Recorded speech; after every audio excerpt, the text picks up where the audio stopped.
चंद्रावर जाणार आहेत, सूर्यावर जाणार आहेत. आता त्यांनी पृथ्वी मिळवली आहे म्हणजे शून्य.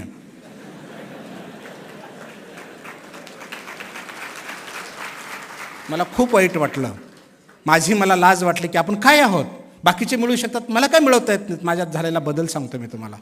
एवढा अभ्यास केला.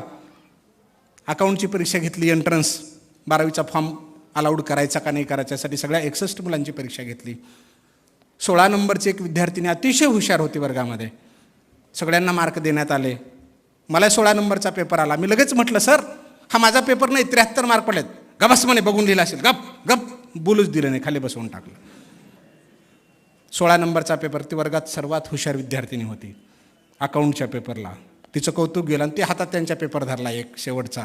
म्हणे 60 लोकांचे पेपर दिले विद्यार्थ्यांचे, आता 61 पेपर माझ्या हातामध्ये आहे. आपल्या वर्गात असे होणार आहेत की आपल्या कॉलेजचं नाव करतील, फलानं करतील. टाळ्या वर्गामध्ये.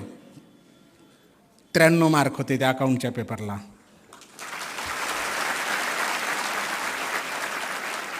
तो पेपर जेव्हा त्या मुलीला देण्यात आला तेव्हा ती म्हणाली, सर हा माझा पेपर नाही. तेव्हा मी उठून म्हटलं, सर तो माझा पेपर आहे.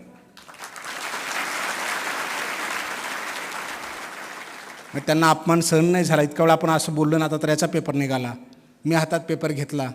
मला म्हणे, कुणाचं बघून लिहिलास? यश मिळालं की आपोआप बुद्धी सुचते, चांगले मार्ग सुचतात, उत्तरं चांगली येतात. मी पटकन म्हणालो, सर बघून लिहायला कुणालाच 93 नाहीत ना, कुणाचे बघून लिहिणार आहे मी.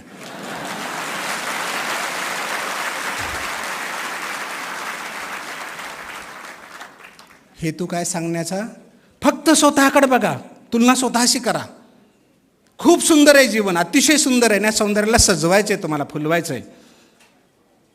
ऊस डोंगा परी रस नव्हे डोंगा, काय भुलला शिवरली या रंगा. बाह्यांगाकडे बघू नका. भारी कपडे पाहिजेत, फूल पाहिजे, केशर पाहिजे, अशी साडी, असे ब्लाऊज, तसे कपडे, जीन पॅन्ट शर्ट. अरे जे असेल ते घाला हो.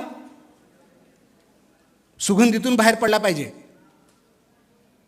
जेव्हा मी बाहेरून आलो ना, तेव्हा कुठे 2 मुलं, 2 मुली एका कोपऱ्यात, गाडीच्या आडवं मागं पुढं बरेच काही दिसत होते. मला बरेच काही लोक दिसत होते. कोण होते बाहेर? मुलं मुली. काय गप्पा करत होते? अभ्यासाच्या करत होते, कशाच्या करत होते मला माहिती नाही. मध्ये इतकं सुंदर चालू आहे, इतकं छान देवाणघेवाण चालू आहे विचाराची, निर्माण होण्याची, आणि बाहेर मात्र ते चालू आहे. मला माऊलींची ओवी आठवली. का कमलकंदा आणि दरदोरी, नांदणूक एकेची घरी, परागू शेवी जे भरमरी, एरू चिखलू चिवरे. कमळाचं फूल आहे, सुंदर अतिशय. त्याच्या खाली चिखल आहे, त्या चिखलामध्ये बेडूक आहे, त्या चिखलात बसलाय आणि बाहेरून भ्रमर येतो आणि त्या कमळावर बसतो, सुगंध घेतो. कळलं मला काय म्हणायचं ते? तुम्ही इथं बसून सुगंध घेताय आणि ते चिखलामध्ये रुतलेत बाहेर.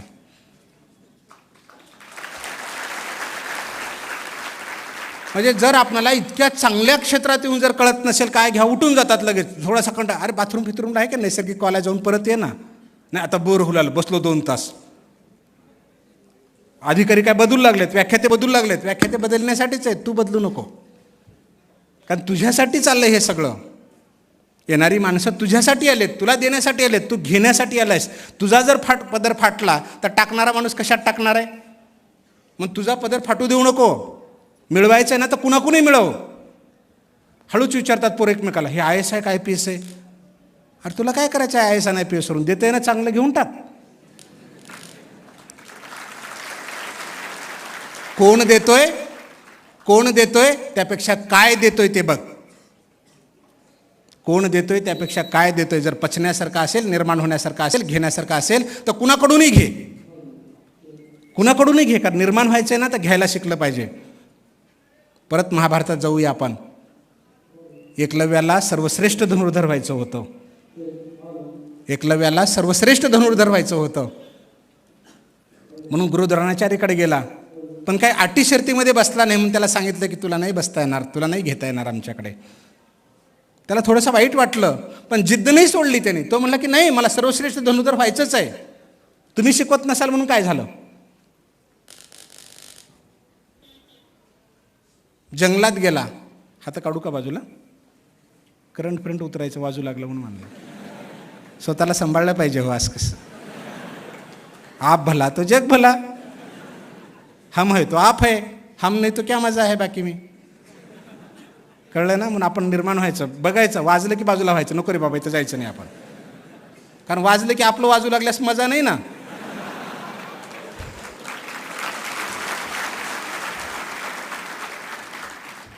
तडतड चिडचिड करणाऱ्या गोष्टीपासून, वाजणाऱ्या गोष्टीपासून आपोआप दूर व्हायचं. नाही तर त्याच्याबरोबर आपलंही वाजून जातं. वाजू द्यायचं नाही, आपणाला वाजवायचं आहे, आपणाला वाजवायचं आहे, आपणाला गाजवायचं आहे. म्हणून आपलं कोणी वाजवू नये, आपण आपलं स्वतःचं वाजवू. असो, तो जंगलात गेला आणि काय केलं त्याने? श्री गुरुचेनी नावे माती का डोंगरी जयापाशी होती, तेने कोळीये तिरी जगती एकवद केली, असं ज्ञानेश्वर माऊली म्हणतात. त्या कोळ्याच्या मुलानं डोंगरामध्ये श्री गुरुचेनी नावे माती, गुरु द्रोणाचार्याचं नाव घेतलं आणि त्या मातीचा पुतळा उभा केला. का डोंगरी जयापाशी होती, त्या डोंगरात होता. तेने कोळीये तिरी जगती, त्या कोळ्याच्या मुलाने त्रैलोक्यामध्ये, केवळ पृथ्वी तलावर नाही, त्रैलोक्यामध्ये स्वर्ग आकाश पाताळ पृथ्वी या सगळ्यामध्ये नाव लौकिक केलं. कुणाकडून शिकला? तर त्या पुतळ्याकडून शिकला. त्या पुतळ्याचा गुरुदेव असा बाण मारू का, गुरुदेव तसा बाण मारू का. आम्ही काय करतो? आरशासमोर उभा राहतो, कशी दिसतंय, कसा दिसतो, हे अरे पुतळ्यात बघ, त्या पुस्तकात बघ कसा दिसतोस तू, ते तुझं सौंदर्य कसं फुलतंय त्या पुस्तकात बघ, त्या डायरीत बघ, त्या वहीत बघ. आगे लिख पीछे दे, भूल पडे तो कागज से ले. आठवल्याबरोबर लिहून काढ पटकन. विसरलास की पटकन त्या कागदाकडे बघ, त्या पुतळ्याकडे बघ, त्या डायरीकडे बघ, त्या वहीकडे बघ. तुला मिळेल ना. जर पुतळ्याकडून शिकू शकतो तर चालत्या बोलत्या माणसाकडून आपण शिकू शकत नाही का? हो, शिकावं ना. नाही शिकता येत ना. बसा बसा रे, गर्दा करू नका, उठा, जाऊ नका, थांबा, अरे ते बाहेर गेलेला मध्ये बोलवा. कशासाठी? जाऊ दे ना, गेलं तर गेलं. त्यानं जाण्यासाठी चाल असेल तर त्याला आपण काय करणार आहोत? माझी मैत्रीण अभ्यास करत नाही. एक आम्हाला आला पत्र, आता त्या प्रेरणामध्ये तुम्ही वाचत असाल. सर आम्ही तिघी मैत्रिणी अभ्यास करतो, तो दोघी पुढे गेला, तर माझं मनच लागत नाही. अरे दोघी पुढे गेला तर त्याच्यापेक्षा एक पाऊल आणखी जास्त टाक ना. त्या जर समजा तहसीलदार झाले, तू डेप्टी कलेक्टर हो, तिचे पुढे जा, म्हणजे ते मागं पडतील आपोआप. तसा नाही विचार कर. एकीनं पत्र पाठवलं, म्हणजे फोनवर मेसेज टाकला, काय की सर आता माझ्या मैत्रिणीचं लग्न झालं आहे, तर मी काय करू? आता मी काय सांगू? ती अभ्यास सोडून देते. नका विचारू काही पण, कारण काय तुमचाही वेळ चाला, आमचाही वेळ चाला. विचारात असं विचार की खरोखर तुमच्या पदरात काही टाकून घेण्यासारखं आहे. आपल्या मार्गावरच नाही, आपल्याला नदीचं पाणीच प्यायचं नाही एखाद्या, तर ते खारट आहे का, आंबट आहे का, गोड आहे का, भरली आहे का, रिकामी काय देणं घेणं आपल्याला? असू जा कोरडी का असेल, आपल्याला काही देणं घेणंच नाही त्याच्याशी. आपल्याला ज्याच्याशी देणं घेणं तेवढंच आपण बघूया ना. फार विचित्र प्रश्न, फक्त तारुण्याभोवतीचे प्रश्न असतात विचारलेले. तुला गुंतूच नको म्हणून सांगितलं ना, तिकडे फिरूच नको म्हणून सांगितलं ना, या क्षणाला निर्णय घेऊन टाक ना. बिलकुल बंद. नाही म्हणजे नाही, बघणार नाही, हसणार नाही, खेळणार नाही, काही देणं घेणं नाही. तेवढ्यापुरतं बघून निसटून जाऊ बाजूला आपण.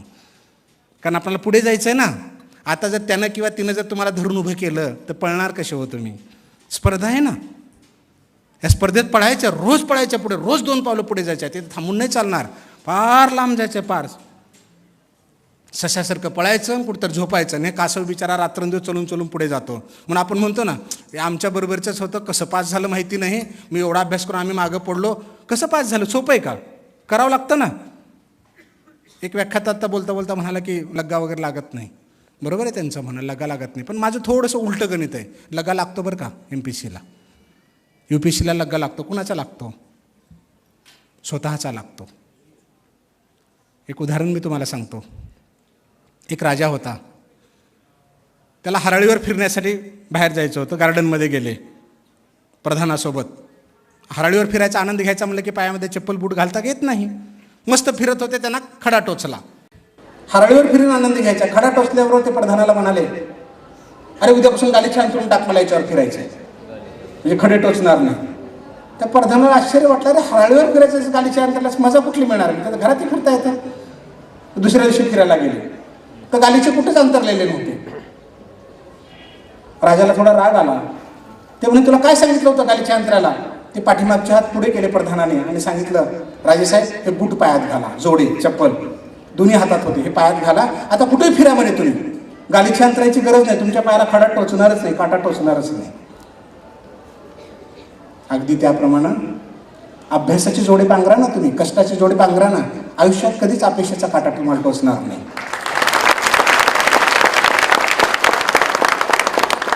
कळलं उदाहरण तुम्हाला? मला काय सांगायचं होतं ते, हे जर पांघरलं तर अपयशाचे काठे कुठेच टोचणार नाही, यशच आपल्याला दिसेल. पण ते पांघरता आलं पाहिजे ना. अर्थात लगा कशाचा लावायचा आपल्याला?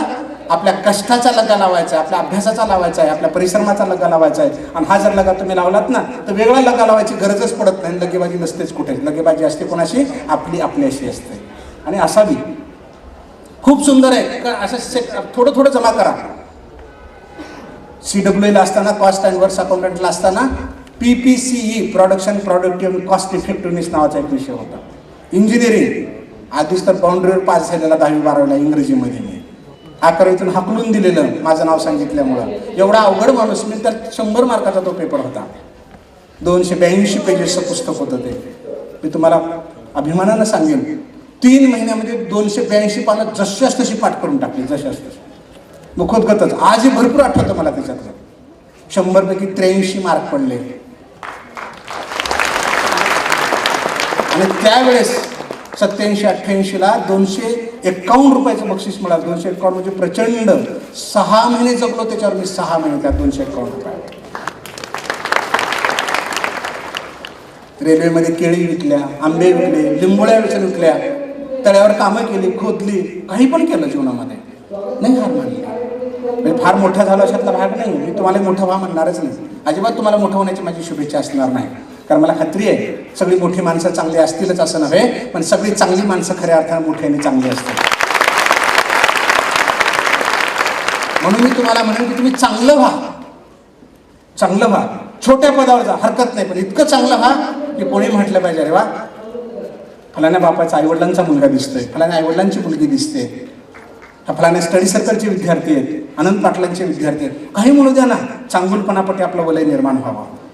मोठेपण हे कधीतरी संपत असतं, चांगुलपण संपत नसतं, चांगुलपण सातत्याने वाढत जातं.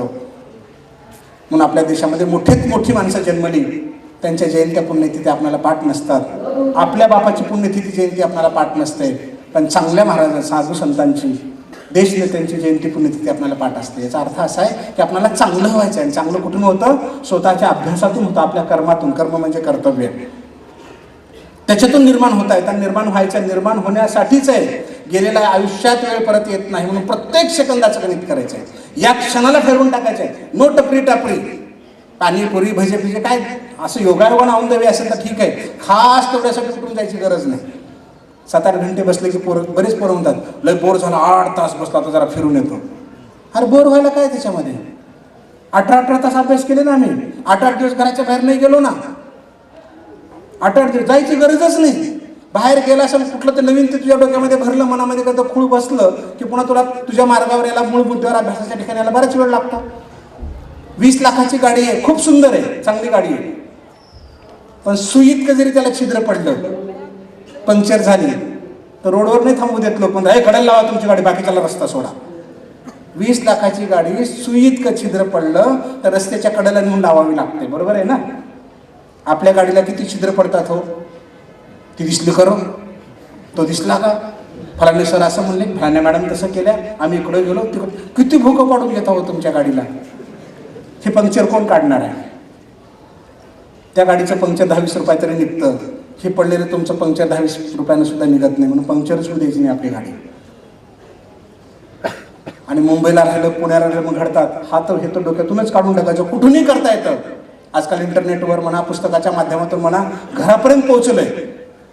अभ्यास कसा करू विचारायची गरज नाहीये. तू ठरव, आपोआप बघत चल. 10-5 जुन्या प्रश्नपत्रिका काढ, त्या प्रश्नाचे उत्तर शोध. आपण काय करतो, पहिल्या प्रश्नाचं उत्तर आलं, दुसऱ्याचं नाही आलं की तिसऱ्याकडे जातो. दुसऱ्याचं शोध ना. जोपर्यंत दुसऱ्या प्रश्नाचं उत्तर तुला सापडत नाही तोपर्यंत समाधानी होऊच नकोस. कारण त्या प्रश्नाचं उत्तर दुसऱ्याला विचारू नको, तू शोध. त्या एका प्रश्नाचं उत्तर शोधण्यामध्ये शेकडो प्रश्न डोळ्याखालून जातात. तोपर्यंत तो अभ्यास होतो. आणि तेवढं डोक्यात ठेवायचं. पुस्तक हातात घेतलं, 100 पानाचं पुस्तक असू दे, तास 1.5 तासामध्ये संपवून टाकू. पेन्सिल सोबत ठेवायची, रबर आपल्यासोबत ठेवायचं. जो अवघड वाटला, जो कठीण प्रश्न वाटला त्याला फक्त टिक करायची, बाकी सोपी फटफट वाचत पुढे चालायचं. जे महत्त्वपूर्ण वाटलं त्याला अंडरलाईन करायची, ज्याचा विसर पडतो असं वाटलं त्याला अंडरलाईन करायची. आणि जेव्हा रिव्हिजन करू तेव्हा फक्त पेन्सिलनं टिक मार्क केलेले वाचून काढायचे. पुन्हा त्यातलं पाठ झालं की पुन्हा ते पेन्सिलचं टिक मार्क केलेलं खोडरबंदी उडून टाकायचं. आणि 8-15 दिवसांतर पुन्हा एकदा पूर्ण वाचून काढायचं. आजही पुस्तक हातात तेच दिसतं.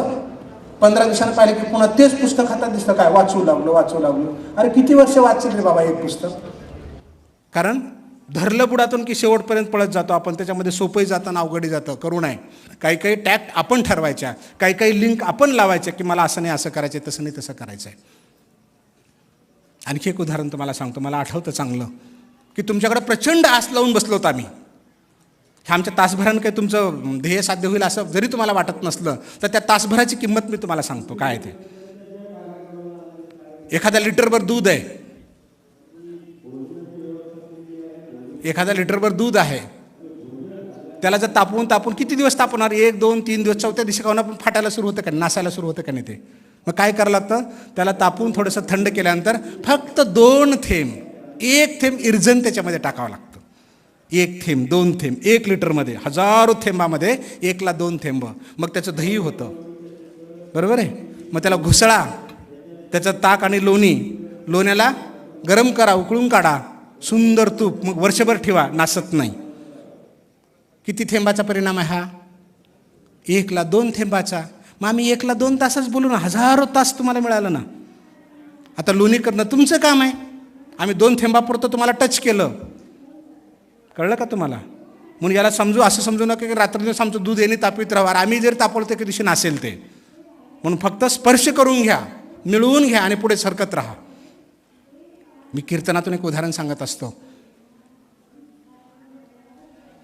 एक वारकरी दिंडीला निघाला. त्यावेळेस जायचं म्हणलं की यायला 7-8 दिवस लागायचे, कारण पायी जावं लागायचं, गाड्या घोडी व्यवस्था नव्हती. त्याने घरामध्ये इकडे पाहिलं काही आहे का, घरामध्ये मांजर कुत्रं वगैरे असेल तर बाहेर हाकलावं. त्याला काही दिसलं नाही. त्याने घराला दार लावलं, कोंडी लावली आणि बाहेर निघाला. पण त्या घरामध्ये एक मांजर बसलं होतं लपून. एक शिंक होतं, शिंक माहिती आहे ना तुम्हाला, असं लोंबकळतं असतं ते. त्या शिंकावर एक गोळा होता, पांढरा शुभ्र गोळा. त्या मांजराला असं वाटलं की हा लोण्याचा गोळा आहे. आता मालक बाहेर गेला, मी हा लोण्याचा गोळा खाऊन टाकेन. आणि त्या मांजराने उड्या मारायला सुरुवात केली, पण त्याला तो गोळा पोहोचेच ना. असे 8 दिवस गेले. 8 दिवस गेले असे. आणि 8 दिवसानंतर वारकरी परत आला. याने उडी मारायची, खाली बसायचं, उडी मारायची, खाली बसायचं. दार काढलं. दार काढल्यावर हवा येते, हवा आली आणि ते झोका हलला आणि ते गोळा खाली पडला. खाली पडल्याबरोबर या मांजराने त्या वारकऱ्याची भीती नाही बाळगली, कारण त्याचं ध्येय होतं. 8 दिवस सारखं बघत होता तिकडे. पटकन उडी मारली तो लोण्याचा गोळा खाण्यासाठी. उडी मारल्यावर त्याच्या लक्षात आलं, अरे हा लोण्याचा नव्हे, हा रुवाचा, कापसाचा गोळा आहे. आशा संपल्या आणि त्या ठिकाणीच तो देह ठेवला, मरून गेला. तुमचे मायबाप तुम्हाला लोण्याचा गोळा म्हणून पाहू लागलेत. माझा लोण्याचा गोळा, माझी लोण्याचा गोळा.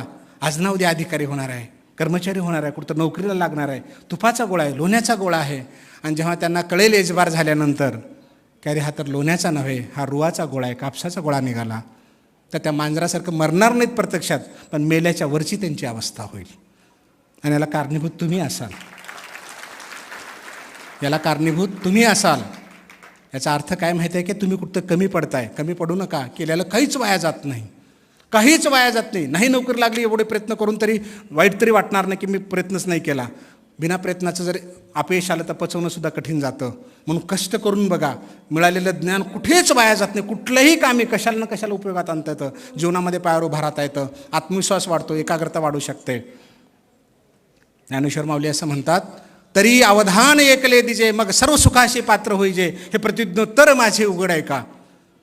प्रतिज्ञापत्र केलं 725 वर्षापूर्वी ज्ञानेश्वर माऊलीने. काय म्हणतात, मी वचनपूर्वक सांगतो, शब्देवर सांगतो की तुम्ही जर अवधान दिला, अवधान म्हणजे लक्ष, पक्षाचा डावा डोळा म्हणजे डावाच डोळा, DYSP म्हणजे DYSP, डेप्टी कलेक्टर म्हणजे डेप्टी, होणार म्हणजे होणार, मिळवणार म्हणजे मिळवणार. माझा जन्मसिद्ध हक्क आहे, हे तुम्हालाही म्हणता आलं पाहिजे. काय म्हणाले, तरी अवधान ऐकले दिजे, मग सर्व सुखाशी पात्र होईजे. जर एकाग्रता वाढली तर 100% सर्व सुख तुम्हाला मिळेल. आणि पुढे माऊली असं म्हणतात, हे प्रतिज्ञोत्तर माझे उघड आहे का. हे अरे उघडपणे आहे का सर्वजण, हे मी तुम्हाला शब्देवर सांगतो की जर तुम्ही एकाग्र बुद्धीनं जर अभ्यास केला तर तुम्हाला पाहिजे ते यश मिळेल. मग एकाग्रता भंग पाहू देऊ नका. ह्या एकाग्रतेमध्ये नको त्या गोष्टी शिरूच देऊ नका. कितीही प्रिय असेल कितीही जवळचा असेल, कितीही जवळची असेल, आणि जर आपल्या अभ्यासामध्ये व्यत्यय येणार असेल तर नको त्याची मैत्री. माय बापे जरी सर्पिन की बोका, तेने सवे सुखा न पवे बाळ, असं जगद्गुरु तुकोबाराय म्हणतात. माय आणि बाप जर सर्पिन किंवा बोका असतील तर लेकरू उदयाला येत नाही. कारण बोका असेल तर त्या पिल्ल्याला मारून खातं, सर्पिन असेल तर ते अंडे खाते पोटचे सुद्धा. म्हणून म्हणाले की जर तुझ्या यशामध्ये, तुझ्या कार्यामध्ये, तुझ्या ध्येयामध्ये तुझे मायबाप जरी अडथळा झाले तर त्याच्यापासून दूर हो, त्यांच्याजवळ राहू नको. मग बाकीच्यांचा तर विषयच नाही ना हो. जर साक्षात मायबापापासून दूर व्हायचं आपल्याला ध्येयासाठी, म्हणजे सगळ्याचे मायबाप असं असतात नव्हे, क्वचितच एखादा दारू पिऊन असेल, धिंगाणा घालत असेल, आईचं त्याचं जमत नसेल, रात्रंदिवस भांडणं तंटे होत असतील, आणि तिथं जर आपला अभ्यास होत नसेल तर अलगदपणे कुठेतरी शिरावा बाजूला, अभ्यास करावा, कष्ट करावेत स्वतःच्या पायावर एवढ्यासाठी. क्वचितच एखाद्याला असा प्रसंग येऊ शकतो. सांगण्याचा हेतू असा आहे की प्रसंगानुरूप आपल्याला अडथळा करणारा कोणी जरी असलं, कितीही रक्ताचा नातेवाईक असला, कितीही प्रिय असला, तर बेशक त्याच्यापासून बाजूला जावं. कारण हा मोह, ह्या घटना काही वेळेपुरत्या आहेत. आज तूही बेरोजगार आहेस, तीही बेरोजगार आहे, कुठल्या तर मायबापाची संपत्ती बघायचे, प्रेम करायचे, कुठं पळून जायचं, अभ्यास निघून गेला, अरे वर्ष 2 वर्षानंतर मग काय खाणार आहेस, कुठल्या पायावर उभं राहणार आहेस, कशा इच्छा पूर्ण करणार आहेस. म्हणून पहिल्या प्रथम अभ्यास, ध्येय ठरवून द्यायचं, पक्क ठरवायचं आहे. कारण आपण पाहिलं, केल्याने होत आहे रे ते आधी केलेची पाहिजे, आधी केले पाहिजे. 100% होत आहे जर करायचं ठरवतं. पर्वतसुद्धा पोखरले जातात, मोठ्या मोठ्या घटना मुठीत आणता येतात. आणलं, याला इतिहास साक्षी आहे. चाणक्य मालिका तुम्ही पाहिली असेल. काय म्हणले हे, जोपर्यंत हे राज्य हटवणार नाही, या राजाला हटवणार नाही, तोपर्यंत शेंडीला गाठ बांधणार नाही. काय होतं हो त्यांच्याकडे, काहीच नव्हतं, फक्त आत्मबल होतं, प्रचंड आत्मबल. म्हणून आपलं आत्मबल पक्क करा. त्या आत्मबलाला आयुष्यात ताडा जाऊ देऊ नका. आत्मबल गेलं की सगळंच गेलं. म्हणून चुकूनही आत्मबलाला कमजोर होऊ द्यायचं नाही. आणि आत्मबलाला कमजोर होऊ द्यायचं का परिपक्व करायचं हे आपल्या हातात आहे, तुमच्या हातात आहे. तुझं आहे, तुझं पाशी, तरी तू जागा चुकलाशी, अजिबात जागा चुकायचं नाही. 100% आमच्याजवळ आहे. जीवन खूप सुंदर आहे आणि सौंदर्याला फुलवणं तुमच्या हातात आहे. आणि मला खात्री आहे की तुम्ही फुलवण्याचा प्रयत्न कराल. आम्ही इथपर्यंत काल एवढ्या घाई गडबडीतून, माझ्याही मागं प्रवचन कीर्तनाच्या भरपूर व्याप असतात, पण इथपर्यंत तुमच्यापर्यंत प्रत्येक कार्यक्रमाला मी जात असतो विद्यार्थ्यांच्या. का जातो त्याची कारणं अशी आहेत. मी BComचा रिझल्ट झाल्यानंतर एकदा विद्यापीठामध्ये गेलो होतो, औरंगाबादला, उदगीरहून आलो होतो. अतिशय परिस्थिती बरीकीची होती, तेव्हा आम्हाला कन्सेशन मिळत होतं यायला जायला. बीडच्या पुढे बस गेली, मांजरसुंबा म्हणून एक गाव आहे, तिथे बस उभी राहिली. गाव नव्हतं, छोटासा फाटा होता. कंडक्टर ड्रायव्हरांनी लोक उतरले, त्या हॉटेलमध्ये गेले. मिरची भजे होते त्या हॉटेलमध्ये. माझी परिस्थिती अतिशय बारीकीची होती, मला खूप आवडायचे, पण मी खाऊ शकत नव्हतो कारण माझ्याकडे पैसेच नव्हते. त्या कंडक्टर ड्रायव्हरने 2-2 प्लेट खाल्ल्या आणि बिल दिलं नाही. बिल दिलं नाही त्यांनी आणि गाडीत बसले. मला राहवलं नाही, पण बिल कसं काय दिलं नाही याने 2-2 प्लेट खाऊन. म्हणून त्या कंडक्टरच्या बाजूला गेलो, विचारलं, काका ते पाटो द्यायचे आहेत उदगीरमध्ये. आणि माझ्या पाहुण्यातलेच निघाले नंतर ते कंडक्टर. मी त्यांना विचारलं, काका तुम्ही बिल का नाही दिलं. ते म्हणे, आम्ही गाडी उभी केल्यामुळं ग्राहक उतरतात, बसमधले लोक उतरतात, त्यांचं ग्राहक होतं दुकानदाराचं, हॉटेलवाल्याचं, त्याच्यामुळे आम्हाला फुकट खायला मिळतं. तेव्हा मला वाटलं की आपल्याला कंडक्टरच व्हायचं आहे आता. माझा दोष नव्हता हा, त्या परिस्थितीचा दोष होता, माझ्या मनस्थितीचा दोष होता. पुन्हा जेव्हा BComला मी फर्स्ट आलो तेव्हा खंडेगावे सरांनी लिहिलेलं 10 रुपयाचं अकाउंटचं पुस्तक भेट मला तहसीलदारांच्या हातून मिळालं. उदगीरला तहसीलदार, गुट्टे साहेब तहसीलदार होते उदगीरला. ते आले, त्या गाडीमध्ये बसून, त्या गाडीतला रुबाब तहसीलदाराचा, तो गाड, ते उतरणं, लोकांनी त्यांचं स्वागत करणं. आणि मी विद्यार्थी होतो, मला पहिल्यांदा असं वाटलं, काय रुबाब आहे तहसीलदारांचा, वा आपण तहसीलदार झालं पाहिजे. पुढे अगोदर कंडक्टर व्हावं वाटलं, नंतर तहसीलदार व्हावं वाटलं. आणि त्यांच्या हातून पुस्तक घेत असताना एकाने ब्लॅक व्हाईट फोटो काढला आणि 8 दिवसानंतर मला शोधत आला, हे फोटो घे, 2 रुपये देच मला. मी म्हणलं, नको, माझ्याकडे 2 रुपये नव्हतेच. ते म्हणे, तुझा फोटो काढलाय, घेच. जिद्द करून त्यांनी मला दिला. मी 2 रुपये देऊन तो फोटो घेतला आणि त्याला सारखं बघत राहिलो की मला याच्यासारखं व्हायचं आहे, मला याच्यासारखं व्हायचं आहे. तिकडे बघून प्रेरणा मिळत होती मला त्या फोटोतून. आणि सुदैवानं डेप्टी कलेक्टर झालो, टॉपर आलो, नांदेडला रुजू व्हायला गेलो. आणि ज्यांच्या हातावर रुजू व्हायचं होतं, RDC म्हणतात त्याला, त्यांचा बोर्ड बाहेर होता, त्याच्यावर नाव लिहिलं होतं भगवान गुट्टे. जे तहसीलदार होते उदगीरला, ते तेव्हा तिथं RDC झाले होते. कधी औरंगाबादला गेला तर गुट्टे सरांना विचारा की हे खरं आहे का म्हणून. आपल्याही जीवनात घटना घडू शकतात. मी चिठ्ठी दिली, आत गेलो रुजू व्हायला आणि त्यांना फोटो दाखवला. सर, हा तुमच्यासोबत काढलेला फोटो. अरे कोण आहे रे तू म्हणे. काय, कसं काय आला. म्हणलं, सर मी डेप्टी कलेक्टर आहे. आणि तुमच्या तहसीलदारच्या फोटोकडे बघून मला तहसीलदार व्हावं वाटत होतं. तुमचा फोटो बघून बघून मी डायरेक्ट डेप्युटी कलेक्टर झालो. त्यांनी उठून गळ्याला लावून घेतलं. मित्र हो, माझ्याकडे बघून बघून जर तुम्हाला डायरेक्ट डेप्युटी कमिशनर व्हावं वाटलं आणि तुम्ही जर कमिशनरसारखे IAS झालात डायरेक्ट, तर मला इथं आल्याचा खूप आनंद होईल.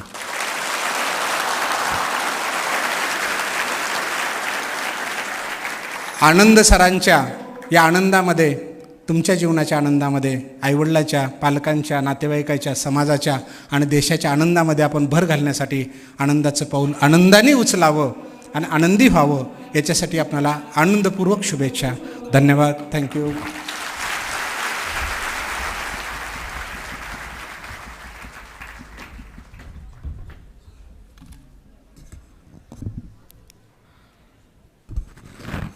धन्यवाद फड साहेब.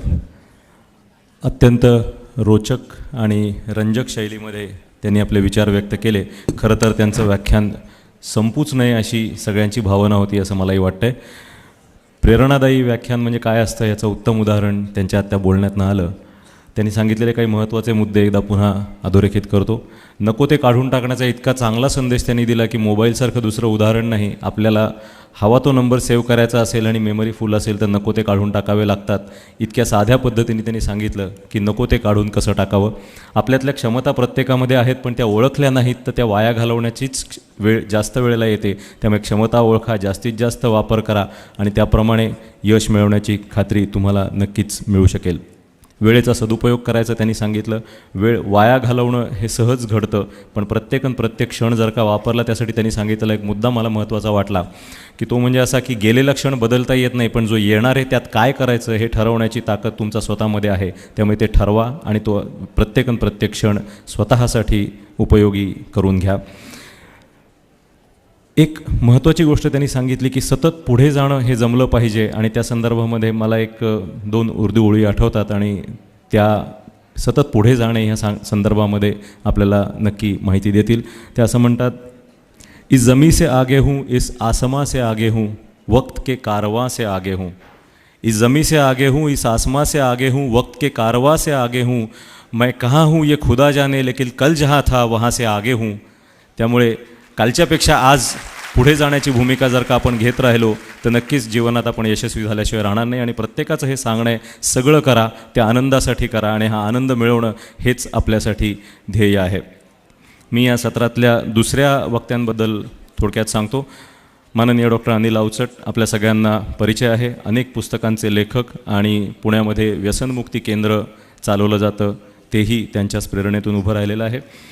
ते प्रत्यक्ष इथे येऊ शकले नाहीत, त्यामुळे त्यांचा रेकॉर्डेड संदेश किंवा भाषण आपल्याकडे आहे आणि आपण ते आता पाहणार आहोत. विषय आहे व्यसनमुक्ती, ताणतणावापासून स्वतःला दूर कसं ठेवावं. मी तांत्रिक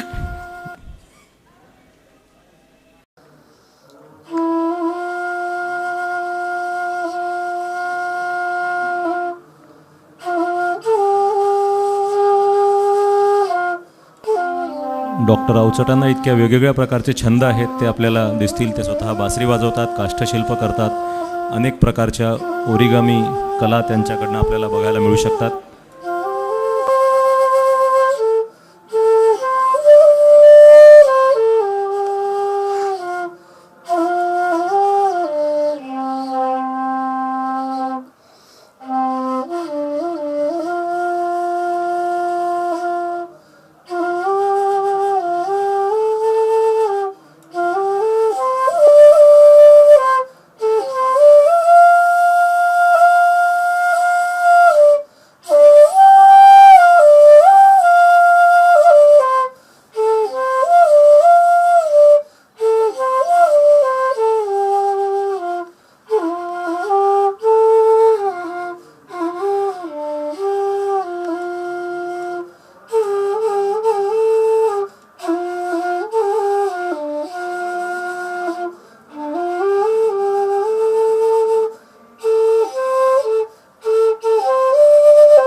मित्रांनो, मी आज तुमच्या भेटीला येऊ शकत नाही कारण आजारी पडलो आहे. पण तरी यामार्फत थोडंसं एक थोरल्या भावाच्या नात्याने काही सांगावं असं वाटतं तुम्हाला, ते मी सांगणार आहे. तुमच्या सगळ्या संमेलनाला माझ्या खूप खूप शुभेच्छा. हा जो आपण जे व्हायला निघालेला आहात ते एक अधिकारी व्हायला निघालेले आहात आणि ह्या अधिकाऱ्यांनी कसं असावं, कसं त्यांनी काय करावं याच्याविषयीच्या तुमच्या काही कल्पना असतील, पण त्या आपण तपासून पाहूया सुरुवातीपासूनच.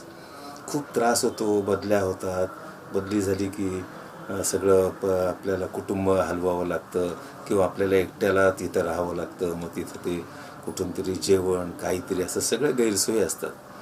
पण मित्रांनो, यासाठीच आपण या परीक्षांमध्ये बसलेलो आहोत असं समजा. जिथं कोणीही जात नाही तिथे आपली जायची तयारी पाहिजे. जिथं लोक राहतात त्या अर्थी आपण राहू शकलो पाहिजे. लोक जे जेवतात ते आपण जेवू शकलो पाहिजे. लोकांच्या जीवनामध्ये मिसळल्याने खूप असा मोठा आत्मविश्वास येतो. मी पत्रकारितेच्या निमित्ताने खूप अशा लोकांपर्यंत पोहोचलो. अगदी आदिवासी ज्यांची भाषा समजत नव्हती अशांच्यामध्ये सुद्धा मी राहिलेलो. अगदी अंदमान काय, बस्तर काय, सगळीकडे. आणि मला सगळीकडचे लोकांचं खूप प्रेम मिळालं, कारण मी त्यांना हलकं समजत नव्हतो, खालचं समजत नव्हतो. मी त्यांना माझ्यासारखेच माझे मित्र मानत होतो. निसर्गाने सगळं जे मला दिलं आहे ते त्यांना दिलेलं आहे, आपल्या सगळ्यांना दिलेलं आहे. असं उलट आपल्यापेक्षा ते जास्त चांगलं जीवन जगतात असं मला वाटलं, की ते हातात हात घालून चालतात, एका समूहात राहतात. आणि म्हणजे मी एकदा आदिवासी एका बाई दूध पाजत होत्या एका मुलाला, तर म्हटलं तुमचा मुलगा का? ते म्हटले नाही नाही, त्या बाईचा मुलगा, ती कोपऱ्यात बसली तिचं. म्हटलं मग तुम्ही पाजताय, त्याच्यात काय झालं? म्हटले म्हणजे इतका तो आपला मुलगा म्हणून जे आपण वाढवतो आणि त्याला शाळेत घालतो आणि त्याला मार्क पडले पाहिजेत आणि हे झालं पाहिजे, काहीही नाही त्यांच्यामध्ये. आणि हे आपण कसं विसरलो, सगळं समूहाने राहणारं जीवन कसं विसरलो? काय ह्या स्पर्धा आल्या. आता या स्पर्धा परीक्षांमध्ये तुम्ही आहात, कठोर कॉम्पिटिशनच्या नादी लागू नये. जे मिळेल ते आपलं. कबीराचा दोहा आहे, सहज मिले सो दूध समान, मांग मिले सो पाणी. सहज मिळेल ते दूध आहे, मागून मिळालं ते पाणी. पुढे म्हणतो, कहत कबीर रगत समान जिसमे ऐच्छात आणि, म्हणजे ओढाताण करून मिळवलेलं ते रक्तासारखे असं म्हणाला. म्हणून आपण कुठल्या पंथाचे? तर सहज मिले सो दूध समान. आम्ही मुक्तांगण चालवतो संस्थेला. एकदाही मी असा पैसे कोणाला मागितलेले नाहीत की आम्हाला किती अडचण असली तरी जे सहज मिळतं त्याच्यात आपण भागवायचं. आणि तरी आमची संस्था गेल्या 28 वर्ष चाललेली आहे. तर म्हणजे हा जो संबंध एक आपण माणुसकीचा दृष्टिकोन घेऊन त्या पायावर जर समजा आपण उभं राहिलो, तर मग आपल्याला या बदल्या किंवा प्रमोशन न मिळणं, जवळपास भ्रष्टाचार चालतो त्याच्याकरता काही न करता न येणं, हे सगळं आपण सोसायचं. शेजारी काय चाललं याच्याशी माझा संबंध नाही. माझ्या अधिकार क्षेत्रात काय मी करू शकतो हे मी पाहणार. तिथे जराही लबाडी होऊ देणार नाही, जराही भ्रष्टाचार होऊ देणार नाही. हे जर आपण दाखवलं सुरुवातीपासून ना, तर मग कोणी आपल्या नादी पण लागेन असं होतं. आम्ही सुद्धा मुक्तांगणचं हे करताना खूप आम्हाला अपेक्षा होत्या भ्रष्टाचारी लोकांच्या, की आम्ही तुम्हाला एवढी ग्रँट देतो तर तुम्हाला एवढं द्यायला काय झालं असं. तर म्हटलं तसं एक पैसा जरी दिला तरी आमच्या सगळ्या संस्थान सुरू करणं चालवण्याचा पाया ढासळून जाईल. म्हटलं शेवटी सगळ्यात पक्का पाया हा नैतिकतेचा पाया असतो. तुमची जात, तुमचा धर्म, तुमचे पैसे तुमच्याकडे असलेले काहीही कामी येत नाही. फक्त तुमचं एक नैतिकता तुमची काम करते. तर त्यामुळे आपण कशाला भ्यायचं नाही. मी चांगले अधिकारी बघितले उत्कृष्ट, आणि ते कसल्या त्या फ्लॅट घेताना चुकीच्या रस्त्याने गेले आणि आयुष्यभराच्या कारकिर्दीवर बोळा फिरवला गेला अक्षरशः.